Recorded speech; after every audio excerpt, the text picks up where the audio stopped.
so nice to see so many young people. It's the young people that are leading this.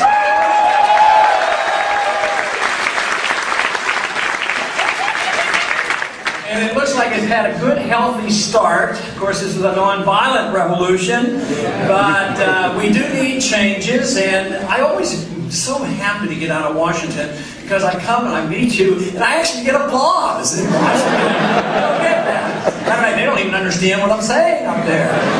Things are changing. Things are changing. We're making progress slowly, but the real progress is in the universities of this country, the young people of this country, even in the high schools. The young people are starting to realize what's really going on in this country and what a bad deal they're getting from an older generation, what's being dumped on you. So this is a real delight. A lot of people say that I've energized them and they've been encouraged. But the truth is, because there's been a good reception to the message of liberty, it really energizes me. So it's really a mutual effort here, and that is why I'm so pleased to come to the universities and see an enthusiastic crowd.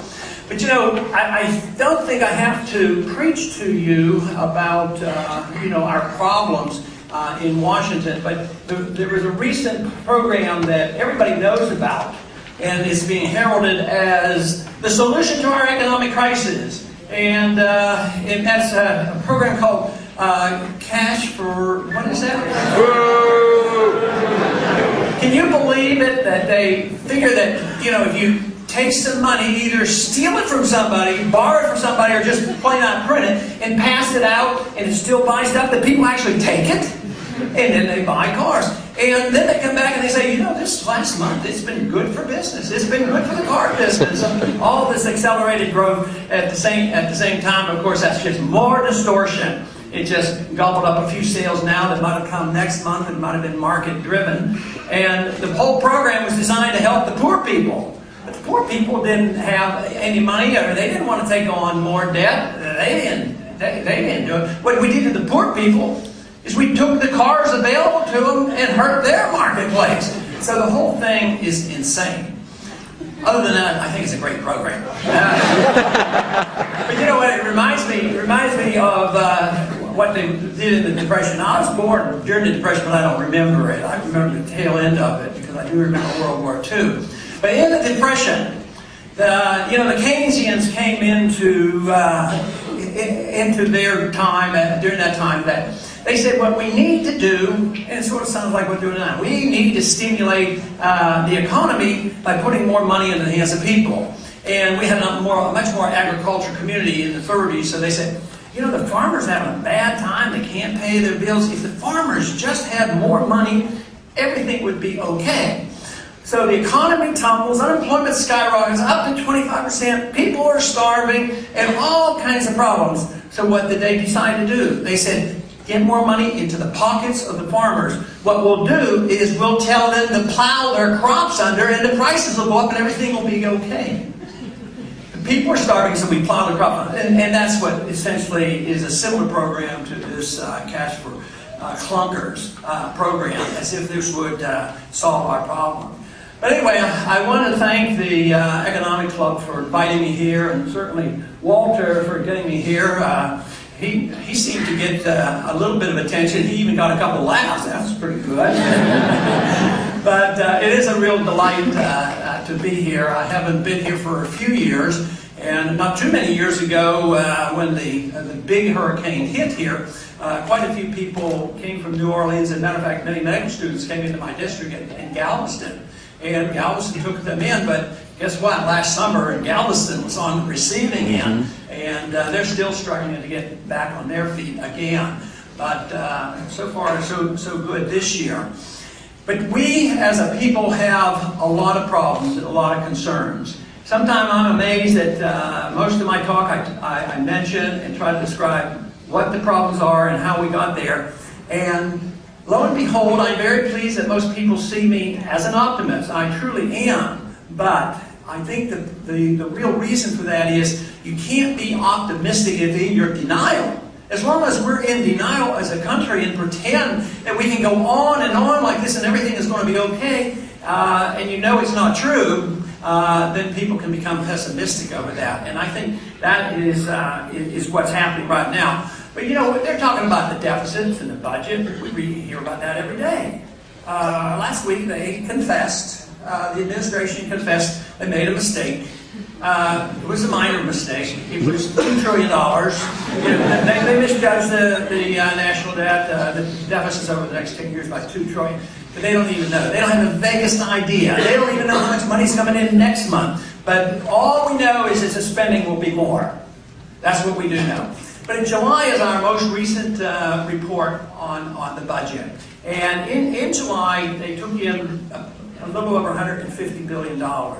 And they spent $330 billion. So they had a $180 billion deficit in 1 month. And that is continuing. And in the midst of all this, what are they proposing? What's the administration talking about?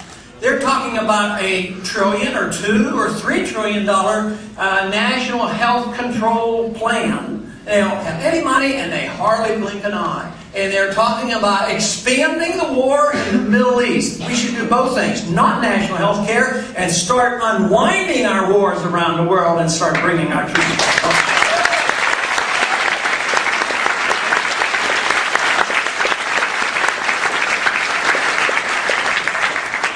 This week there was an interesting article by George Will. I imagine many of you read that, and it was significant because he is a well-known writer. He is seen as a conservative, not locked into the neoconservative camp, but tries to be objective. And he wrote a pretty strong article explaining what he thought we ought to do in Afghanistan. Basically, it was to get out. And so this made some news, and he quoted de Gaulle on this, and he said that de Gaulle said that you have to know when to quit. When things are going badly, you have to know when to quit. And de Gaulle went through some of those things when he was president of France, and that's what we need. We need to know when to just stop. And of course, I've been saying all along, I haven't been just saying stop. I've been saying don't start it. We shouldn't have started all this stuff. And yet there's nobody wanting to put the brakes on. So we elect a president who says that he wants to slow up the war and bring the troops home. I mean, if you're reading the papers and if you read the internet and you look at something other than the propaganda, the war in Iraq is far from over. There's more killing now than there was 6 months ago. If you look at Afghanistan, that's supposed to be the good war. And that's the liberal war, and everybody's supposed to go along with it. And Obama's been a little bit more honest about that. He wants to, all along he said he wants to send more troops over there. So they're expanding that war. At the same time, they're bombing Pakistan. And you know, those who delight in the foreign policy we have that says every Muslim over there is a terrorist and we have to kill them over there before they come over here. Every time I read the news, like today, there was a Predator missile that hit Pakistan and 16 people were killed. And they want you to believe that every single one of those individuals were plotting against the United States with a nuclear bomb. And the whole thing is when I see exactly the opposite. 16 more families now have a moral obligation to do harm to Americans because that is their obligation. So as long as we're over there and as long as we're killing these people, and right now there's probably been 1 million Iraqis killed over there and 3 or 4 million displaced. And how many we've lost? 4,300. We have 30,000 serious injuries and hundreds of thousands now applying for help, you know, for post-traumatic stress syndrome and brain injuries. And it goes on and on. And you know, I think it could have easily been prevented. Not so much to say that everybody who was against the war were right and the ones that wanted it were wrong, as much as to say it's the way we go to war that makes the difference. We haven't, gone to war as we did in World War II, and we haven't since then gone in a proper manner.